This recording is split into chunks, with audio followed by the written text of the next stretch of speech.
Friends are those you can't give up hope on. They love you for who you are. But I had lost my only true friend. During mid school, we were the best of friends. We could not even spend an evening without seeing each other.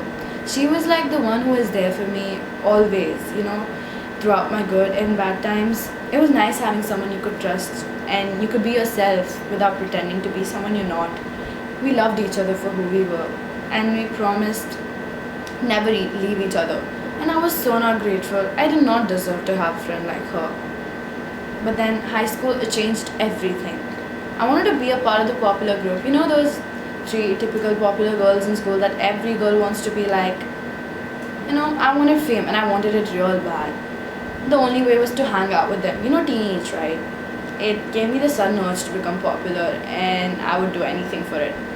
So in that video, the first on the left was Karen, and then it was Crystal, and then it was Christina, and there was me, Zara, the desperate one.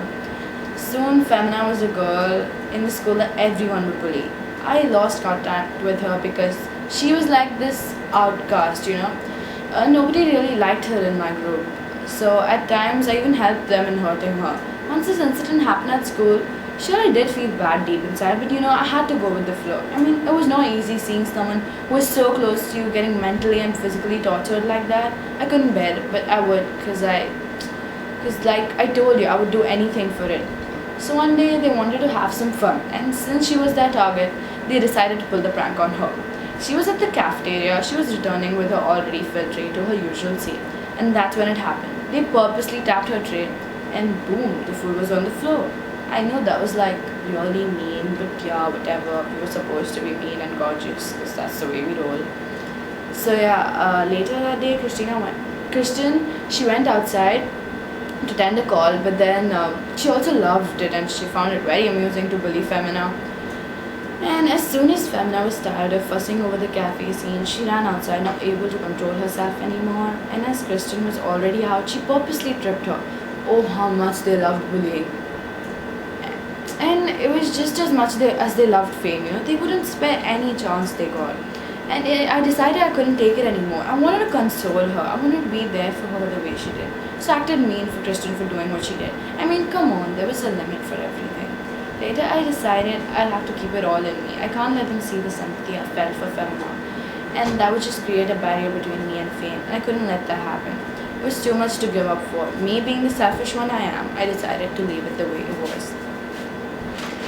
So yeah, next day was the day they were gonna prank on Femina about a fake party. While I was getting all dressed up, I realized I was really late. And they were gonna be pissed, so I did whatever was left and ran. They were talking to Karen as she couldn't come there. And they were telling her she was gonna miss this so bad and they would surely tell her every single thing in detail about what happened. But then as soon as they ended the call, I reached there and I heard them speak about me. And then again, I had a bad trait of eavesdropping, so I started doing that. And guess what? They were backbiting about me. I knew this day would come soon because they were amazingly two-faced like that. And their outer beauty was absolutely different from their inner beauty. I mean, I knew it would come soon, but then not so soon enough. So like I told you, they were gonna prank on Femina again. She really thought it was a party. She believed them. I mean, how could she? After what they did to her, I would never have believed them in the first place. But she, being the amazing one-of-a-kind girl, believed them. She was actually happy for once. Who knew it was gonna be ruined by those selfish people? She was all dressed up and she entered the place, trying to find any signs that showed there was a party there, but she couldn't. The happiness on her face was now fading away. She turned and saw the girls recording every expression on her face. They were planning to put it on Facebook, the social networking site everyone loves. So once you feel happy and that's also ruined, I mean, didn't she have the right to be happy? She ran away, irritated with her life. That was the limit, and I don't think she could bear being humiliated to this extent anymore. I had gone through a bad day too, I realized.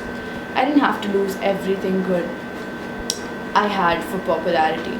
I sure did want to teach those three girls a lesson, but whatever, it was about Femina now. I knew she would try and do something stupid, so I decided to check on her. No harm, right? After the whole prank, she was so hurt that she tried to suicide, and I thankfully reached there on time. I helped her come down. I saved her. The feeling was amazing. I had someone saved from committing a suicide, and That took and that is someone who was very close to me. We hugged, and for once, I really wished everything was back to normal. It wouldn't be the same, of course, but I really needed her back in my life. And at that point, I realized how much I missed being with her. I missed her a lot, and the tension between us was fading away. Thought of having her back in my life was overwhelming. We both missed each other, and we needed each other. Next day was just the start of summer vacation. Throughout summer, I was finding myself and who my friends are. I just realized I was alone. I did make plans with Femina twice a month, and I got to know what she was doing all this while when she was bullied and broken. She told us she had started expressing her feelings by writing, and she used Wattpad as a diary, which everybody could read. And I didn't know what Wattpad was. It was a site where people could write books, and people from all over the world could read it. She got like thousands of views in just 2 months. Her books had become Wattpad sensation. I was just getting more and more reads, comments, and votes. People told her that they can understand and support her through her tragedy. They told her to chin up, and soon she was an inspiration to all the kids getting bullied out there. Soon enough, the boarding vacations ended and the school reopened. I was so eager to meet her, but sadly, when I entered school, I couldn't find her. There was no sign of her anywhere. I searched for her, and I was all alone in the hall. And when I entered the classroom, I heard people speaking about Femina. That was like so unusual. So I decided to ask them what they were talking about. And I came to know that she had shifted school. Trust me, that was like very depressing. I thought I finally, had Femina back and we could like interact and be the best friends in school again, but it was not. I was gonna be a loner this year, but I don't even care because like I had learned a lot of lessons of life this year. And the main one was that do not bully. How much ever fun you find it, it can turn someone's life like into a living hell. So please don't bully. You might find it fun, others might not. Everyone doesn't see it the same way. You might do it for fun. You don't really mean it, but some people actually take it literally. And so you need to stop bullying. So please stop bullying. Thank you.